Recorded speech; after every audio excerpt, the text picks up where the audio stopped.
зарим тохиолдолд одоо монгол хүний нэг сүсэг гэж нэг юм байдаг шүү дээ. Сүсэг гэдэг бас их нөлөөлдөг. Одоо жишээлх юм бол за хүүхэд 3-наас хүрчглээ, 4-наас хүрчглээ. Манай хүүхэд 3 хүрчлээ ярихгүй байна. За яах вэ? Аав нь 4-төөдөө хэлд орсон. Зүгээр яадгийн тэгээд явжаг. Гэл нэг эмээ хажуунаас нь орж ирэл хэлнэ шүү дээ. За гайгүй л гүтэй хайж. Тэгээ нөгөө талаас ингээд хүүхдээ бид нар бас нэг анзаарах авчиж. За одоо ингээд та өөрөө ингээд ээж хүн шүү дээ тийм үү? Ингээд анзаардгүй. Танаа хүүхдүүд үеийнхээ хүүхдүүдтэй ингээд тоглоод яхаар харьцуулахаар чадвар нойрцоо байж чадж гин үү? Чаддаг. Энэ үнэхээр яг эцэг эхчүүдийн анзаарч байгаа юмнуудын нэг л дээ. Тий. Энийг анзаарахгүй хүмүүс бас байна. Бас байна. Ингээд цаг алддаг. Ингээд ерөнхийдөө зарим тохиолдолд ингээд хэл яриаг бол өстой хамгийн засах боломжтой нас чинь 3-6 насны хооронд хэл ярианы бишэл байгаад энийг бид нар засч чадвал сургуульд орохоос өмнө засчихвал хүүхэд маань цааш нь хэвийн амьдралд эргэж ороод хэвийн нийгэмшээд явах боломж нь бий болдог. Сайн байцгаана уу сонсогчдоо, сайн байцгаана уу үзэгчдээ. Хөгцөнгөр радио хөтөж подкастын шинэ дугаар эхэлж байна. За энэ удаа бид нийгэмд тулгамдаад байгаа асуудлуудын нэг, за эргэн тойронд ч гэсэн, таны ч гэсэн, миний ч гэсэн эргэн тойронд өдөрт ерөн сонсогдож байгаа асуудал гэж хэлж болно. Хүүхдийн хэл ярианы бэрхшээлийн талаар ярилцах болно. За мэргэжлийн хүн бол хэл засалж ангаах ухааны магистр Суман гэрлийг урьсан. Сайн байна уу та? Өдрийн мэндийг. Сайн байцгаана уу та бүхэнд энэ өдрийн мэндийг хүргэе. Тэгээд энэ нэвтрүүлгийг сонсож байгаа, үзэж байгаа хүмүүстээ энэ өдрийн мэндийг хүргье. Баярлалаа. Ямар нэгэн сэдв ярихдаа одоо нийгэм тулгамдаад байгаа гэхээр л нэг их том болоод биднээс нэг жоохон хол байгаа юм шиг сэтгэл төрөөд идэг. Гэтэл өнөөдрийн бит хоёрын ярилцах гэж байгаа таны зөвлөгөө өгөх гэж байгаа сэдв яг л бидний эргэн тойронд өдөр тутам ээж аваад хоорондоо ярилцж байгаа маш ойрхон сэдв буюу хүүхдийн хэл ярианы бэрхшээлийн талаар. Тэгэхээр та энэ хүүхдийн хэл ярианы бэрхшээл гэж яг мэргэжлийн үүднээс яаж тодорхойлоод байна уу? Тэм одоо мэдээж дотроо англиараа төрөлхийн байна уу, олдмол байна уу, өвчин байна уу гэд ялгагдаад ирэх байх л та. Ер нь бол яг үнэхээр яг хэл ярианы бэрхшээл бол Монгол улсын хувьд бол энэ бол яригдахаар асуудал болж эхэлж байна. За ер нь бол сүүлийн жилүүдэд одоо энэ хэл ярианы бэрхшээл гэдэг юм чинь өөрөө нийгэмд бол их газар авч байна. Хэл ярианы бэрхшээлд өртөөд байгаа хамгийн эмзэг байдал нь одоо нөгөө яг сургуулийн өмнөх насны буюу нэг бага насны одоо яг эд нөгөө хөгжиж тий хамгийн сурах чадвар нь өндөртөө гэдэг одоо энэ 3-аас 6 насны хүүхдүүд дунд л их түгээмэл ижиглэгдээд байгаа. Тэгэд энэ зөвхөн эн чинь хэл яриа гэж ярихгүй. Хэл яриа маань өөрөө ингээд зөвхөн ингээд ярихтаа болохгүй байна гэж бид нар анзаараад байгаа боловч нөгөө талаасаа энэ хэл яриа гэдэг чинь өөрөө тэр хүүхдийн өдөр тутмын амьдралын хэмнэл энэ тэгээд бүх аспектанд нь нөлөөлдөг. Хамгийн элементарны аспект бол хэл ярианы хөгжлийн бэрхшээлтэй байгаа хүүхд бол эргээд дагаад тань мэдхүн бэрхшээлт бий болдог. Нэг осондоо одоо энэ хоёр чинь нэг нөгөөгөөсөө салахгүй байх гэж бол байхгүй. Хэл ярианы бэрхшээл үүсчихсэн байна. Энэ хүүхд маань хэл яриан болохгүй байна л гэж бид нар бодож байгаа шүү дээ. Гэхдээ нөгөө талаасаа энэ хэл яриа болохгүй байна. Гэхдээ энэ тань мэдхүн ямар асуудал байна гэдээ бид нар бас аваад үзэх хэрэгтэй. Эргээд эн чинь их тийм том сэдвийг хамарсан хүүхдийн одоо хувь хүн, бие хүн болж төлөвш чадах уу? Цаашдаа энэ хүүхэд нийгэмд гараад амьдарч чадах уу? Нөгөө талаас өөрийнхөө нийгэмдх байр суурийг олж чадах уу гэдэг асуудалтай яригдгаад тийм том чухал сэдв болчиход байгаа байхгүй юу? Тэгээд ер нь бол ингээд аваад үзэхээр бас яг хуу зарим судлаачдын зарим таамаглалуудыг уншин энэ маань эргээд ярьдаг зүйл дээр нэг ийм зүйлийг яриад байгаа шүү дээ. Нийгэмд хүүхдүүдийн дунд хэл ярианы бэрхшээл ихснэ гэдэг нь нийгэм өөрөө оюун санаа сэтгхүүн хувьд уналтанд ороод эхэлчихсэн байна гэдгийг бас харуулж байгаа гэж үздэг бас. Тэгээ нөгөө талаасаа ингээд бодоод үзэхэд биднүүсийн хувьд сүүлийн жилүүдэд Монгол улсын нийгэм, эдийн засгийн хувьд маш их цочоргоотой байгаа. Нийгэм ч өөрөө бас тодорхой хэмжээнд бол нөгөө одоо юу гэж хэлэх юм уналттай, зарим нэг байдлаараа уналттай ийм олон талын асуудал байгаа. Энд дээр одоо би нэг хамгийн сүүлд нэг сонссон яриан дээр бол би харж байсан. Одоо ингээд Монголд төрчихсөн, Монгол иргэншилтэй. Тэгсээр Монголд амьдрах дурггүй, Монгол хэл дээр ярих дурггүй. Хүнийг одоо бид нар Монгол хүн гэж хэлэхгүй, гадаад хүн гэж хэлэхгүй ярьж байгаа шиг те. Эннээс нөгөө талаас аваад үзвэл эн чинь зөвхөн хэл яриа биш. Энэ хэл буюу оршин тогтнох уу, улс оршин тогтнох уу гэдэг асуудлыг бид нар бас ярих хэрэгтэй байхгүй юу? Одоо ямар ч нэг ийм үг гэдэг шүү дээ. Хэл мал гуравтай байхад Монгол хүн баян гэдэг шиг. Яагаад хэл гэж яриад байгаа юм? Их хэл гэдэг асуудалтай бид нар бас энийг холбож ярих хэрэгтэй. Их хэл дээрээ сайн ярьж чадахгүй, их хэл дээрээ тодорхой хэмжээнд ярьж чаддаггүй, харьцаж чаддаггүй. Тэгчгээд англи хэл дээр ярьдаг хүүхдүүд бас байна. Тэгсээр нэ англи монголыг нь аль алиг нь холилдуулаад хайчихсан. Англиараа ч ярьж чадахгүй, монголоор ч ярьж чадахгүй болчихсон хүмүүс байна. Тэр нь бол яг хуу хэл яриа гэдэг зүйлийг бол бид нар маш энгийн юм шиг ойлгодог ч гэсэн энэ бол өөрөө энгийн зүйл биш. Энэ өөрөө маш том организм гэж ярих уу, одоо организм гэж ярих юм уу да. Одоо хүний хэл яриа гэдэг та бодвол та бид нар өнөөдөр ингээд та одоо би ингээд ярьж штэ. Би одоо ингээд мод гэж хэлье. Би мод гэж хэлэхийн тулд би миний биед 100 гаруй болчих ажиллаж байгаа. Тэгжээж би мод гэдэг үгийг гаргаж хэлж байна. Тэгээ нөгөө талаасаа миний бие дээр ямар эргэтэн хэл яриан дээр ажиллаж байна уу? За намаа одоо би ингээд яриад хэлэхийн тулд би хамгийн түрүүнд миний тарих ажиллаж байгаа. Бид нар ингээд хүний ярьсан зүйлийг сонсож ойлгоод эргээд энийг ингээд яриа болгоод ашигладаг. Энэ дээр болохоор тархинаас эхэлж үйл ажиллагаа эхэлж байгаа. За тарих дээрээ цааш нь ярих ёстой шүү гэдэг тохиогоо юугаар дамжуулах вэ? Мэдрэлийн системээр дамжуул. Төв мэдрэлийн системээр дамжаад очих ёстой эрхтнүүдээр дохио очино. За хамгийн ихэнд уушиг амьсгаа авах гэдэг. Уушиг амьсгаа авахын тулд хамрын арын хөндий тэгээд энэ улаан хоолоогоор дамжаад бид нар төвөх бүтэй энэ бүх эрхтнүүд ч ороод уушигт агаар авлаа. За тэр авсан агаарыг эргээд бид нар гаргана. Гаргахдаа ингээд амнаас тэр агаар чинь гаргахдаа ингээд гарахад энэ шүд, хил, уруул, хатуу зөөлөн, тагнаан, байрлал өөрчлөлтүүдээс болоод хүний амнаас гарч байгаа авианууд бүгд өөр болж гардаг байхгүй. Ингээд утгаар бид нар хэл яриа гэдэг зүйлийг маш энгийн зүйл шиг хүлээж авах боломж байна уу? Яагаад хэл ярианы чадварыг алдагдал, яагаад энэ хэл яриа гэдэг зүйлийг чухалчлаад байгаа юм бэ? Яагаад энэ хэл ярианы асуудлыг чинь хүртэл ингээд засаж залруулж явах хэвээр хэл яриатай холбоотой ямар нэгэн бэрхшээл бол энийг заавалчгүй засаж явах хэвээр гэд хэл засалж идэг мэрэгчлэн байгаа юм бэ гэд бас бодох хэвээр. Тэгээ нөгөө талаасаа бол нэг үнэхээр нийгэмд бас нэг харагдаад байгаа бас нэг хамгийн амар сөрөг хандлага нь юу вэ гэхээр зарим тохиолдолд одоо монгол хүний нэг одоо нэг сүсэг гэж нэг юм байдаг шүү дээ. Сүсэг гэдэг бас их нөлөөлдөг. Одоо жишээлх юм бол за хүүхэд 3-наас хүрчглээ, 4-наас хүрчглээ. Үгүй манай хүүхэд 3 хүрчлээ ярихгүй байна. За яах вэ аав нь 4-төөдөө хэлд орсон. Зүгээр яадгийн тэгээд явчааг. Гэл нэг эмээ хажуунаас нь орж ирэл хэлнэ штэ. Өө за гайгүй л гүтэй хайж. Тэгээ нөгөө талаас ингээд хүүхдээ бид нар бас нэг анзаархаа байж. За одоо ингээд та өөрөө ингээд ээж хүн штэ тий. Ингээд анзаардгүй. Танаа хүүхдүүд үеийнхээ хүүхдүүдтэй ингээд тоглоод яхаар харьцуулахаар чадвар нойрцоо байж чадчихна уу? Чаддаг. Энэ үнэхээр яг эцэг эхчүүдийн анзаарч байгаа юмнуудын нэг л дээ. Тий. Энийг анзаарахгүй хүмүүс бас байна. Бас байна. Ингээд цаг алддаг. Ингээд ерөөхдөө зарим тохиолдолд ингээд хэл яриаг бол өстой хамгийн засах боломжтой нас чинь 3-6 насны хооронд хэл ярианы бишэл байгаад энийг бид нар засч чадвал сургуульд орохоос өмнө засчихвал хүүхэд маань цааш нь хэвийн амьдралд эргэж ороод хэвийн нийгэмшээд явах боломж нь бий болдог.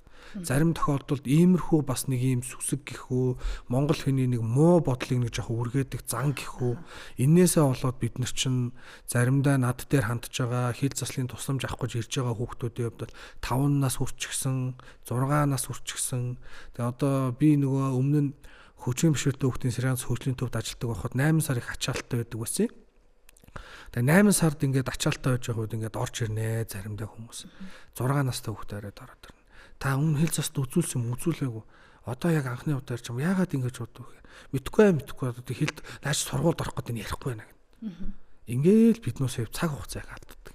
Тэгээ нөгөө талаас энэ дээр бас нэг ярих юм хэдий цаг хугацаа алдаад байгаа чинь ингээд ярих хэвээр хамгийн чухал зүйл нь Монгол улсад хэл залч гэдэг мэргэжилтэн өөрийг хавар. Одоо 2018 онд юм уу да би дөнгөж одоо Оросын холбооны улсад яг энэ мэргэжлэрээ төгсч ирээд ингээд ажиллах гад явж хад би нэг статистик уншиж байсан. Монгол улсад хэл заслын мэргэжлийг хэл заслыг хийх боломжтой, хэл заслын эмч үйлчлэгийг үзүүлэх боломж чадвартай боломжтой мэдлэгтэй ерөөхдөө хэл засч гэж өөрийг нэрлэх боломжтой тухайд чинь 60 билүү нэг 50 хүний нэрлээ 50 хүн гэдэг нэг тоо сонсогч байсан. 18 он гэдэг саяхан гэсэн үг шүү. Саяхан гэдэг үг шүү. Одоо яг нэг 7 жилийн өмнө гэтэл эн чинь болоод 10 жилч болоогүй шүү дээ. Сүүлийн жилүүдэд бол яг хуу тодорхой хэмжээнд бол нөгөө мэрэгшүүлэх сургалт иймэрхүү процессор бол мэрэгчлэнүүд бол нэмэгдэж байгаа. Гэхдээ яг энэ бүхэн эргээд яг нийгмийнхаа хэрэгцээ шаардлагыг бол хангаж чадахгүй байгаа байхгүй юу? За одоо эцэг эхчүүд одоо бит хоёрын яриаг сонсож байгаа. Манай хүүхд нэрээ одоо 3 хүрчлээ 4 хүрчлээ магадгүй ирэх намар сургуульд орлоо штэ яана гэд тэг мэрэгчлээ хэл засалж оролцож байгаа юм байна. Яг надад тохирсон хариултыг хэлчихээсэ гэж бодоод энэ эмэгтэй асуучаасаа гэд магадгүй тэгээд сууж байгаа. Тэгэхээр эмэгтэй эрэгтэй хүүхдийн хэлний хоцрогдсон байдал ялгаатай юу, адилхан уу? Хүүхдээ хідэн нас хүрээд одоо хангалттай хэмжээнд ярихгүй бол 2 3 үг холбож хэлэхгүй бол бид нар эмчид буюу мэргэжлийн хэл засалчид үзүүлэх ёстой юм бэ. Одоо яг түрүүн та хэлсэн шүү дээ. 3 настай хэлд ороогүй байх гэсэн чи зүгээр нөхөр 4 настай хэлд орсон гэдэг шиг хараа сууж байгаа хүмүүс яг байгаа.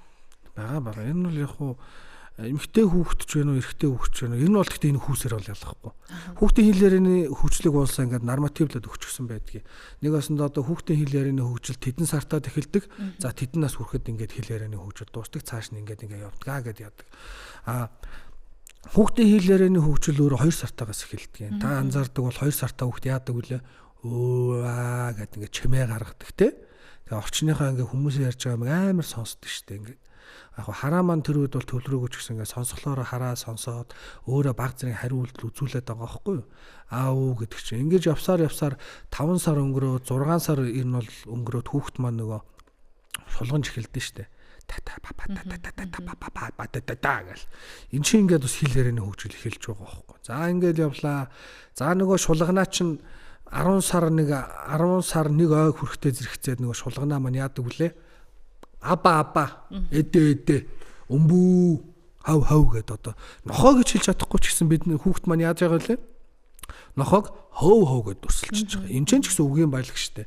Энэ хүүхэд энэ амьтан ингэж дуурдаг энэ амьтны онцлог шинж нь энэ байна. Тэгэхээр энэ хов. Яванда бид нар хов мэдж байгаа хүүхдэд бид нар энэ нохоо гэж заагаад өгч болно үсттэй. Гэх мэтлэнгээр ингэж явнаа. За тэгээд 2 нас хүрээд хүүхэд маань үг ашиглаж эхэлнэ. Ер нь бол яг үгийн баялагуудыг энэ насан дээр ингээ ялгачихсан байдаг.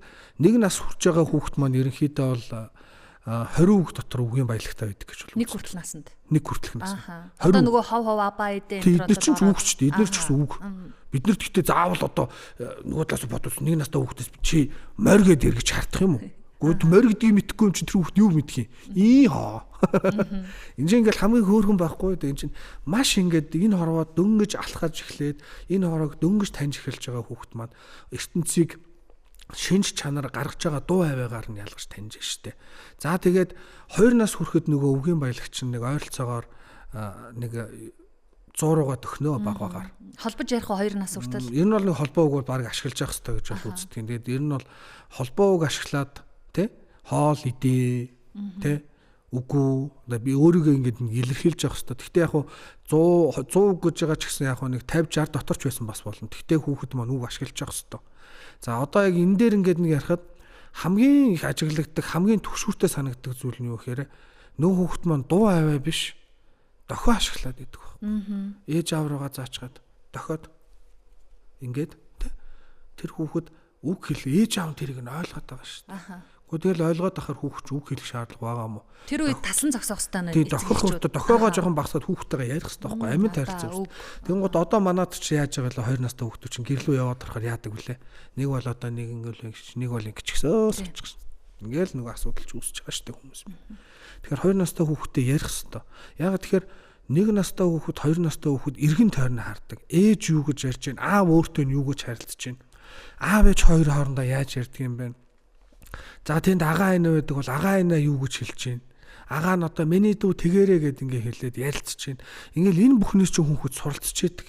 Тэгвэл одоо яг өмнөөлөхэд манай Монгол улсад бол тэгэл за бага насны хүүхдээ гэрлээ яваад харахад оройд бол нэг л татан төрх байгаа шүү дээ.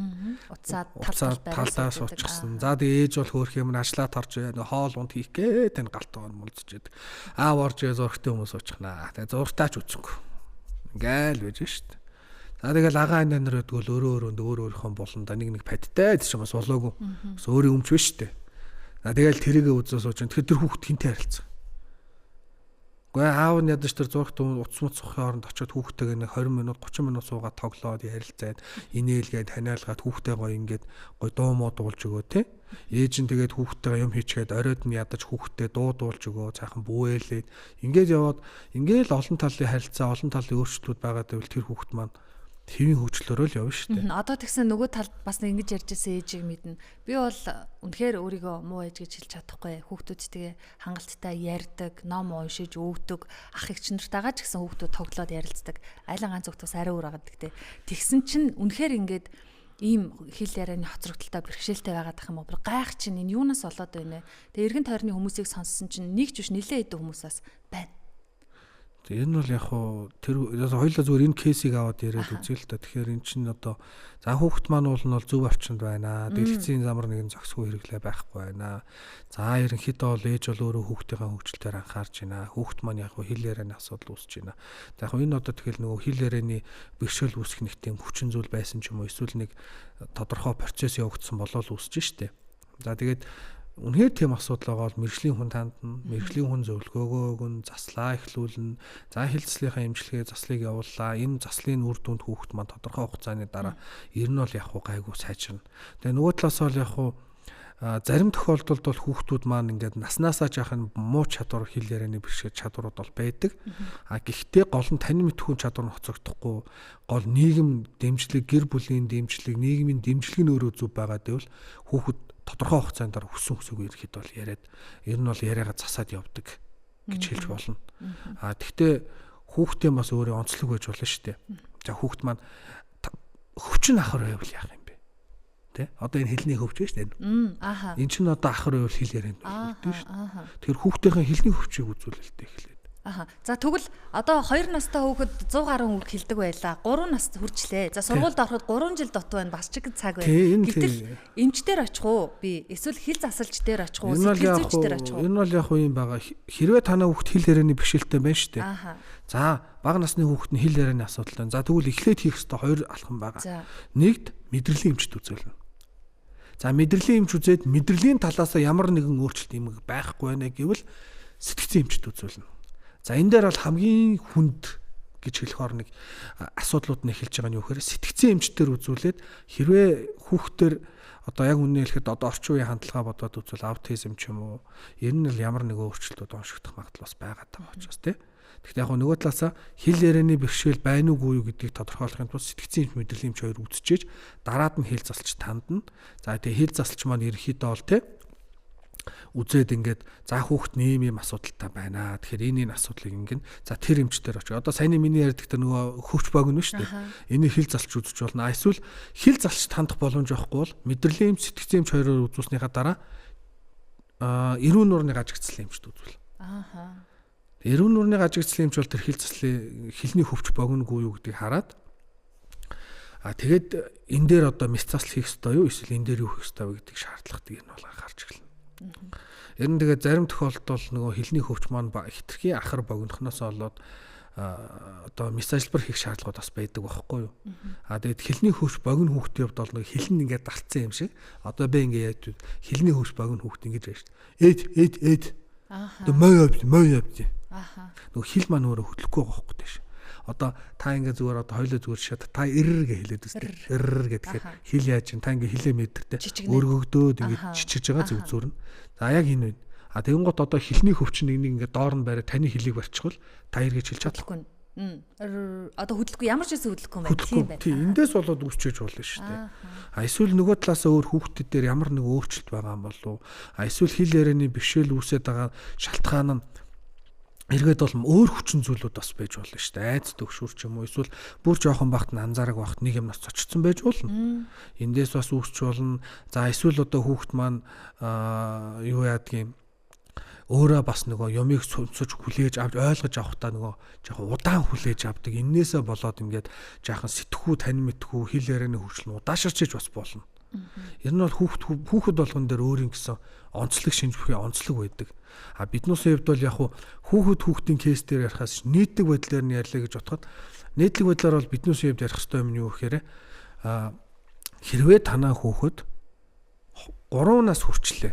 3 нас хүрчгээ танаа хүүхэд 2-3 гишүүнтэй өгүүлбэр ашиглахгүй, биеийн төлөөний үгийг ашиглахгүй байвал тэ эсвэл бүр тантай ортоос ярихгүй, танд одоо таны хэлж байгаа зүйлийг хүлээж авахгүй тэ эсвэл одоо юу ч хэлдэг өөрийгөө илэрхийлэхдээ хэл аманд дултарсан буруу үг хэсэг авиагаа жоохон буруу хэлж ярьж байвал энэ маань эргээд хүүхэд маань ямар нэгэн асуудал байна. Энэ ийм тохиолдолд хүүхдэд дагуулад мэрэгжлийн шатны газарт нь хандаад үзлэг зөвлөгөөг аваа гэдэг шаардлага гарч ирж байгаа байхгүй. Тэгээ нөгөө талаас бол яг хэл ярианы бэрхшээл гэдэг энэ асуудлыг ярихад бол өөрөө их тийм том өргөн сэдв шүү дээ. Энд чинь өөрөө хэл яриа гэд хэдүүлээ ярьж байгаа ч гэсэн хэл ярианы бэрхшээл болгоныг дотор бид нараас ангилж болно. За одоо жишээлх юм бол одоо саяны миний хэлдэгчл нөгөө хилний хөвч нь богносоо болоод авиа хэлж чадахгүй. Ийм тохиолдолд одоо бид нэр дезертри гэж хэлнэ. За тэгвэл зарим тохиолдолд одоо хил мэл нөгөө эргэтэн тогтолцоонд бүгд зүв зүгээр ажилдаг. Тэгсэн хэрний авиагаа хэлж чаддаг хүүхэд бас байна. Тэ? Ийм хүүхдээр бас нэг өөр онш тавьдаг. Гэх мэтлэнгээр ингээд хил ярианы бэрхшээл хүртэл дотроо янз байдаг. Олон төрөл байдаг. Яг уу энэ дээрээс ингээд нэг ярихад бол юм байгаа байхгүй юу? Одоо биднээс хувьд бол бас ч бас нэг найдвар бий болж эхэлж байна. За энэ 2025 оноос эхлээд анагаахын шинжилгээ ухааны үндэсний сургуулийн совилгын сургууль гэж байдаг шүү дээ. Энэ совилгын сургуулийн бие бэлдэр судлалын тэнхимээр ер нь бол хилцлэн ингээд нэгдэж байгаа. Тэгэхээр бас биднэрт нэг тонглын үзэрт нэг гэрэл харагданаа л гэдэг чинь болж байна шүү дээ. Тийм байна. Тэгэхдээ яг одоо биднээс хувьд бол хүүхд маань ийм асуудалтай байна гэдээ үзэж байгаа бол их хүүхдийн эрүүл мэндийн төв дээр бол хилцэлч үйлчлэг явагддаг. За хүчийн бэрхшээлтэй хүүхдийн сэргээн хөгжлийн төв дээр бас хилцэлч үйлчлэгүүд явагдаж байгаа. За тэгээд энэ зарим сэргээн төвүүд байна. За ер нь тэгээд одоо ч хилцэлч нарч бас яг олон талаасаа зарим нэг байдлаар нэмэгдэж байна. Тэгээ энэ нь бол яг бас нэг үе бол хандах газрууд бас байгаагаар бий болж эхэлж байна өө ер нь бол. Тийм байна. За одоо хил орохгүй удаашилж байгаа олон төрөл байна. Сүүлийн үед бол хүмүүс 2 3 4 хүрээд ирэхээр л яана аутизм биш юм байгаа даа гэж хамгийн түрүүнд бодож байгаа нэг сэдв байна. Сая таны хэлдэг хилний хөвч богнохон байх бас нэг юм байна. За мэдээж одоо удамшлын юм их бага хэмжээгээр байхгүй юу? За та тэгвэл хил ярианы бэрхшээл удамшдаг гэсэн ойлголт байдаг. Гэхдээ яг үнэ хэлэхэд хил ярианы бэрхшээл удамшдгаа гэсэн судалгаа байдаг. Удамшдгийг судалсан судалгаа байдаг юм аа. Гэхдээ энэ судалгаан дээр хил ярианы бэрхшээл удамшдаг байдал ер нь бол их ховор тохиолддог. За та тэгвэл хувилж өгч болох уу? Гэхдээ энэ бол яг юм байдаг байхгүй юу? Нэг зарим нэг л хил дээрний бэрхшээл ярьж байгаа шүү тийм. Содон бүхий нэг тийм генетикийн ширхэг хандлагатай юм бэрхшээл байгаа. Энэ маань ерөнхийдөө бол одоо ааваас хүүхдэд эсвэл ааваас өвөөгөөс ачид дамждаг. Ийм хил ярианы бэрхшээл байгаа. Тэрнээс шал яг хил ярианы бэрхшээл удамшдгаа гэвэл бол яг дийлэнх шинжилгээ ухааны дэлхийн нийтээр бол хил ярианы бэрхшээл бол удамших боломжгүй гэж бол үздэг байгаа шүү дээ. Тэгэхээр ер нь бол яг нөгөө талаас хүмүүсийн хувьд бол ингээ удамшаад байгаа юм болов ийм төр гэдэг айдас бол байгаад байгаа. Одоо саяны хоёулынгийнх нь ярьснаар байдсан шүү дээ. Нөгөө аав нь оройтч хэлд орсон юм аа. Тэгэхээр эн чинь аав нь яагаад оройтч хэлд орсон юм бэ гэдгийг бид нараас асуумаар байгаа байхгүй.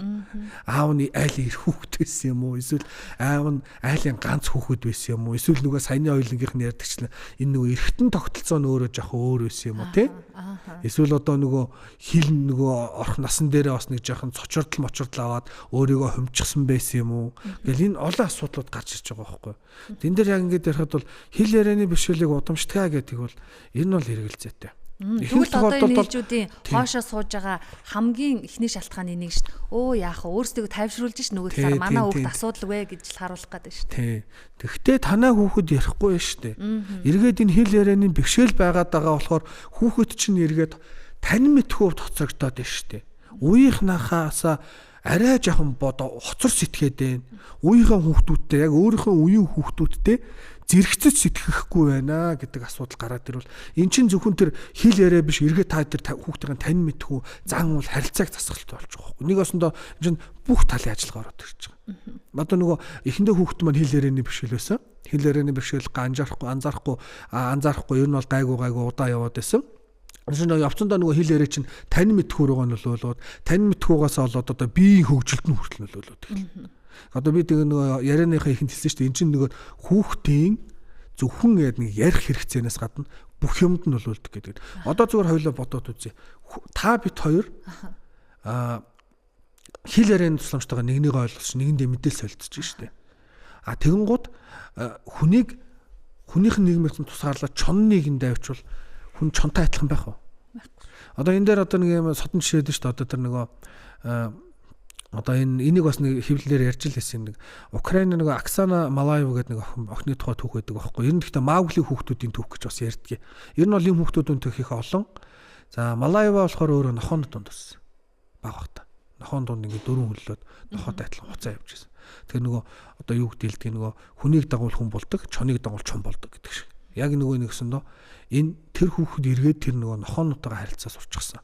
Яг нохоо шиг өөрийгөө авч яваад харилцаа сурчихсан. Яг энтэй адилхан хил яриа гэдэг чинь биднийг өөрөө хүн шиг байж хүн хүнтэйгээ харилцаа тусалдаг зүйл байхгүй. Тэгэхээр энэ зүгээр өнөөдөр бид нар ингээд зөвхөн хэл яриаг ярихаас илүүтэй хэл яриа гэдэг чинь биднэрт бүхэл бүтэн ертөнцийг нээдэг, биднэрт бүхэл бүтэн ертөнцтэй харилцах боломжийг олгодог чухал зүйл. Тэгэхээр энэ зүйл маань өөрөө хоцрогдоод энэ зүйл маань өөрөө өөрчлөлттэй болоод эхлэхээр хүүхдийн хувьд ертөнц чинь хүртэл багасаж эхэлнэ. Тэ? За жишээлбэл одоо нэг хэл ярианы бишэлтэй хүүхд байна. Өөрийгөө цаа ойлгуулж чаддаггүй. Авиануудаа жоохон дутуу хэлдэг. Тэгээд ярих байгаа зүйлээ ингэж нөгөө зөв дараалал ярьж чаддаг хүүхд. Ийм хүүхдээ цэцэрлэгт явлаа. Хүүхдүүд тоглох уу? Тоглохгүй. Гадуурхагдаад эхэлнэ. Тэгэл нөгөө хүүхд чинь нөгөө нийгэмших хэрэгцээг хангаж чадах байлаа эхэлж байгаа байхгүй. Тэгээ нөгөө нийгэмших хэрэгцээ нь байхгүй юм чи яах вэ? Нийгэмших боломж нь байхгүй юм чи яах вэ? Тэгэл нөгөө хүүхд багаагаар уналтанд орж эхэлж байгаа. Тэгэл ингэсээр эцсийн үр дүнд нь юу болох вэ? Тэгээ нөгөө хэл яриа чинь нөгөө саяны миний ярьдгаараа зөвхөн хэл яриа биш дагаад нөгөө танин мэдхүү, сэтгэхүү, хувь хүний хүмүүжил, зан үйл бүх юмдаа нөлөөлчих. Насан туршийн болоод ингээд насан туршийн дагуу ингэж явчихдаг. Энийг хідүүлээд гэхдээ эрт илрүүлээд эрт зас чадвал яах вэ? Эрт илрүүлээд эрт зас чадвал нөгөө хүүхэд маань цаашдын амьдралд нөгөө нөлөөлж болох төр хүчин буруу хүчин зүйлүүд чинь ерөөхдөө бол байхгүй болж эхэлж байгаа байхгүй. За хүүхэд нь хэл ярианы хоцрогдол нь бэрхшээл нь юунаас болдго юм бэ гэдгийг хамгийн түрүүнд онцлуулах хэрэгтэй болж таарлаа. За аутизм байх юм бол мэдээж шалан өөр мэргэжлийн эмч болоод ингээд өөр болоо явчихна. Хэл ярианы согоог төрөлхийн одоо энэ хэлний хөвч гэдэг шиг ийм байх юм бол ингээд мэргэжлийн хүнээр нь ингээд амжуулаад яваад өгнө. Тэгэхээр танд жишээ нэг хүүхэд ирээд зөвхөн хилээ янзлуулах гэсэн юм хилээ засаад дасгал хий гэсэн чинь эмч шаардлагатай болчвол та чиглүүлээд ингээд өгөө. Одоо яг манай Монголд төвлөрсөн нэг газар байна. Одоо нэг байшинд орлоо. Ер нь бол яг уу юу шүү дээ одоо төвлөрсөн газрын хувьд бол ер нь бол хэцүү. Одоо яг нөгөө энэ ч нэг эн тэндэл юм болоод байгаа байхгүй юу. За одоо миний өмнө ярьсанчлан нөгөө хөгжлийн бэрхшээлтэй хүүхдийн сэргийн цэц хөгжлийн төв байгаа. За хөгжлийн бэрхшээлтэй хүүхдийн сэргийн цэц хөгжлийн төв бол ерөнхийдөө бол одоо нөгөө энэ ороод ирж байгаа хүүхдтэй чинь хэл ярианы бэрхшээл ч вэ, аутизм ч вэ хүүхдүүдийг бүгдийг аваад энэ хүүхдүүдээр нөгөө 7-оос 10 хоногийн хугацаатай нөгөө шаардлагатай заслуудыг нь хийж байгаа байхгүй юу. Эмчилгээ, засал, сургалт, нөгөө нийгэм дэмжлэг тусалцаа сургалт гэд бүгдийг ерөнхийдөө бол явуулж байгаа.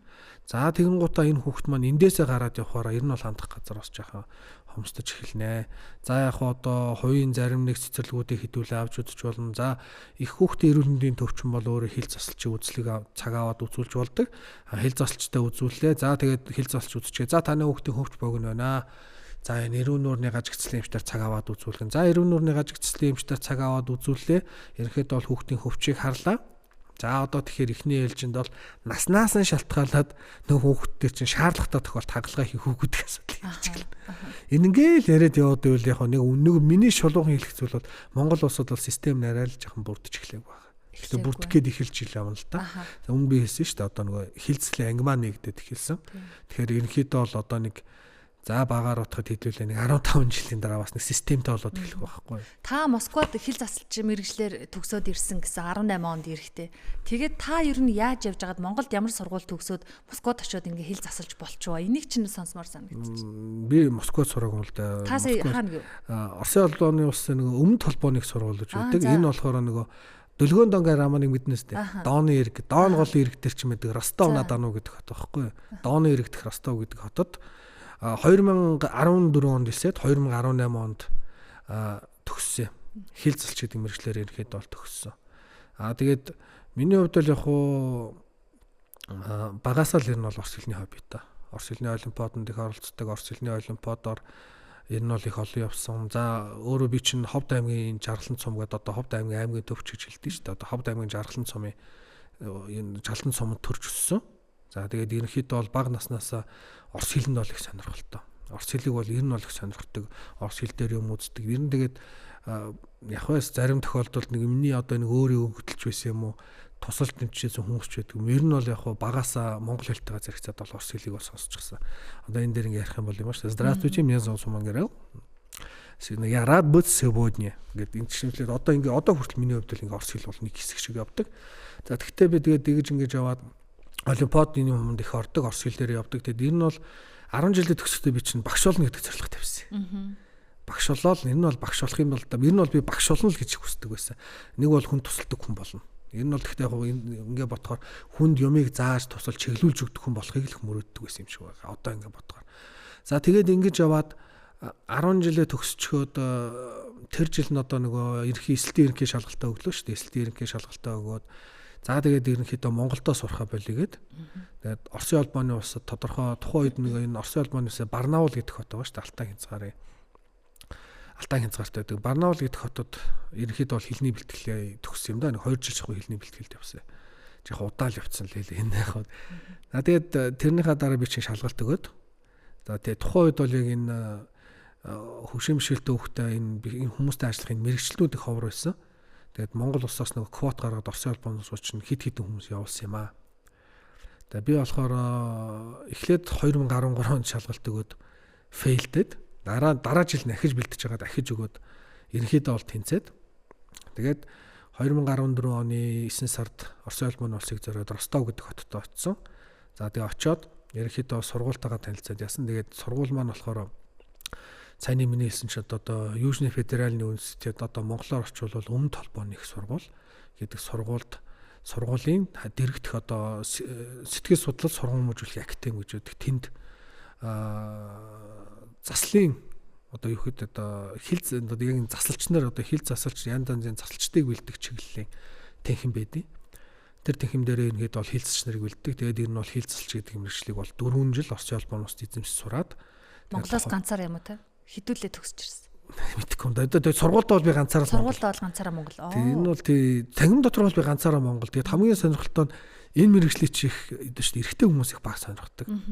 Би 4 жил яг ингээд сураад төгсөөд намайг 4-р курст байхад манай 1-р курсэд 3-р курст байхад манай 1-р курст эрэгтэй оюутны эсчихсэн. Ерөнхийдөө бол ингээд тэр чинь одоо 4 курс байгаа шүү дээ. 4 курс нэг ангид нь 23-г дотоход баг 100 шахан хүн дотор ч 2 эрэгтэй оюутантай байдаг байсан байхгүй юу. Энэ нь бол эрэгтэй хүн жоохон ховор сонирх. Гэхдээ би ч өөрөө мэрэгжилтэй чих дуртай байсан. Энэ мэрэгжил чих дурлаж энэ мэрэгжлийг ерөнхийдөө бол ихтэй шинтэд сураад за тэгээ Монголдоо ирээд ерөнхийдөө бол ажлынхаа гараа эхэлсэн. За эхлээд би болохоор 29-р тусгай сургуульд нэг тодорхой ажиллаж үзээд дараа нь 29-р тусгай сургуулиасаа гараад тодорхой хэмжээнд байж байгаад энэ хөгжлийн бишэлтэй хүний хүүхдийн сэргээн зах хөгжлийн төвд бол ер нь бол 19 онд ажилд ороод тэрнээс хойш яг саяхны хүртэл ажиллаад одоо болохоор ерөнхийдөө бол чөлөөт маягаар ажиллаад явж байна да. Гэхдээ яг миний хувьд бол яг энэ хил залч гэдэг мэргэжлийг Монголд бол ер нь бол хөгжүүлэх юмсан, бий болгох юмсан.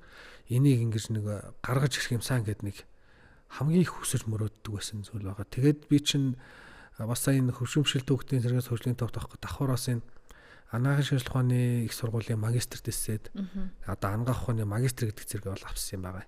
Тэр нь бол яг миний өөрийн хүсэл бол яг энэ хилцэлч гэдэг мэргэжил Монголд бий болоосоо. Ягаад тэгэхээр Монголд өөр амар хэрэгцээ тийм мэргэжил байна. Одоо нэн ховорцсон ан амтан гэж бид нар ярьдаг шиг нэн ховор мэргэжил байхгүй. Нэн ховор мэргэжил. Ягаад тэгэхээр Монгол улсад хил засалчийн хэрэгцээ бол одоо их өндөр шүү дээ.